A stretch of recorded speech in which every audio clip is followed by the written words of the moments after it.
Fala aí galera, hoje eu e o Otávio a gente vai falar um pouco sobre o classicismo, então bora lá. Bom, para começar, o classicismo era uma estética literária do século XVI. A manifestação nas letras de um movimento cultural amplo denominado de Renascimento. Houveram manifestações renascentistas em diversos parâmetros da sociedade, como política, ciências, religião, artes plásticas, arquitetura e literatura. Por isso é comum alguns teóricos chamarem o classicismo de renascentismo também. Bom, enquanto o movimento cultural Renascimento teve grande importância na sociedade europeia, no campo das ciências foram as inovações desse período que possibilitaram as grandes navegações. Foi também nesse período que os grandes gênios como Leonardo da Vinci inovaram no campo da arquitetura e das artes plásticas. Um exemplo disso é o Homem Vitruviano, uma das obras mais famosas de Leonardo da Vinci, até mesmo a própria Mona Lisa. Bom, para compreender o classicismo, a gente precisa antes compreender o movimento que se chama humanismo, que ocorreu um pouco antes e que é basicamente uma corrente filosófica de valorização ao homem, tudo que diz respeito a ele.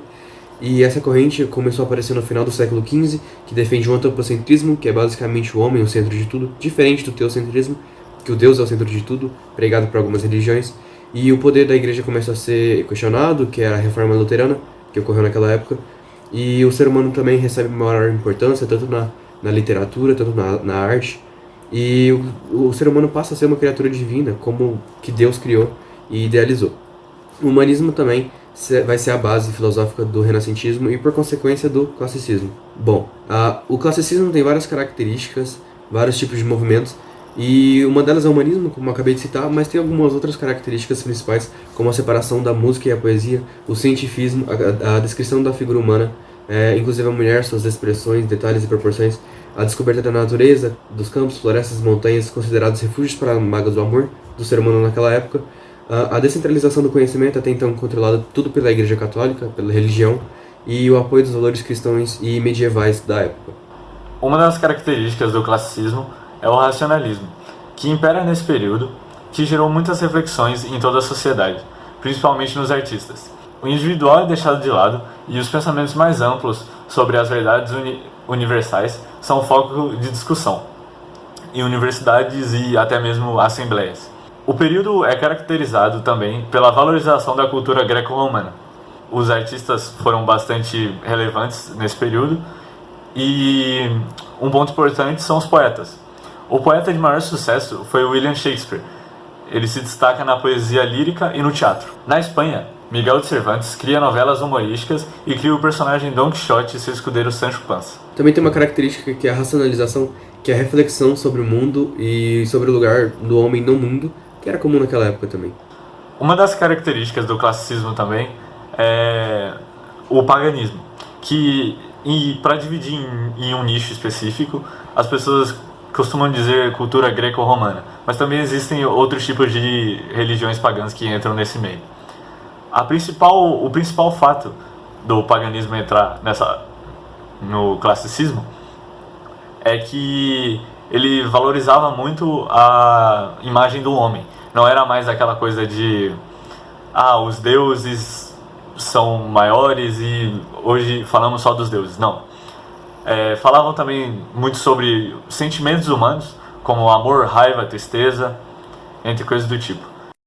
E eu indico para vocês aqui uma série que fala sobre mitologia nórdica, que está em alta aí nos últimos tempos, que o nome da série é Vikings, e a melhor série do mundo, com certeza, não tem nenhum argumento que refute esta afirmação até hoje. Isso aí. Outra característica é o hedonismo, que é a busca por satisfação dos desejos humanos, que era muito comum naquela época. Uma das características que mais me fez prestar atenção assim foi uma que se chama Carpe Diem, porém no latim, mas traduzindo significa aproveite o dia.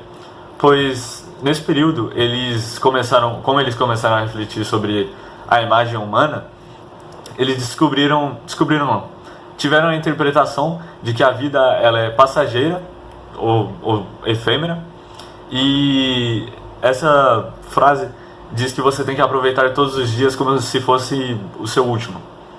Também tem a efemeridade do tempo, que o tempo e a vida passam rápido e eles todos devem ser aproveitados, é como mais uma característica motivadora, como por exemplo o Carpe Diem. Em relação ao paganismo, existe também o neoplatonismo, que fala do amor sensual e até mesmo ao amor platônico.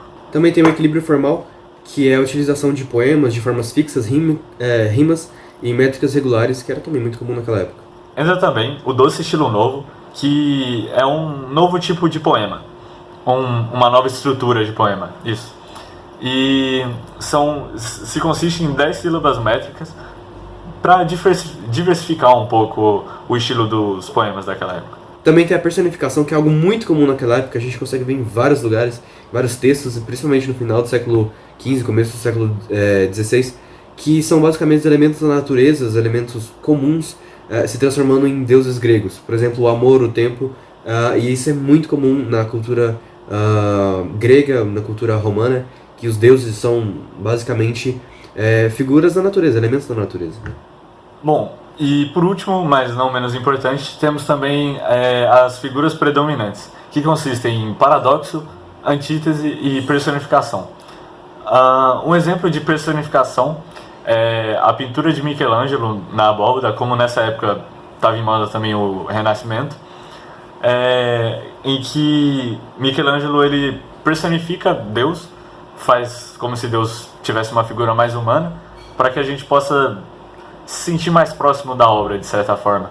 No momento em que Deus está encostando seus dedos com os dedos de Adão. Bom, a gente também tem que lembrar de um dos autores mais importantes daquela época, que principalmente em Portugal, que foi Luís Vaz de Camões, que sua obra são sonetos, e que é basicamente um texto épico, lírico e dramático, e que é um dos mais importantes, um dos melhores da língua portuguesa. É uma obra lírica que tem uma complexidade verbal muito grande, e o desenvolvimento dos temas como o desconcerto do mundo e a efemeridade da vida.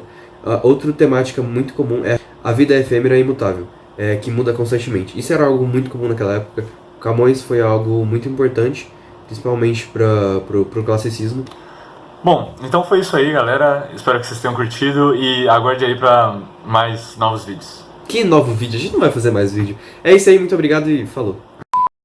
Que é algo muito comum, a gente consegue ver... Nossa, eu mostrei uma colher pra câmera.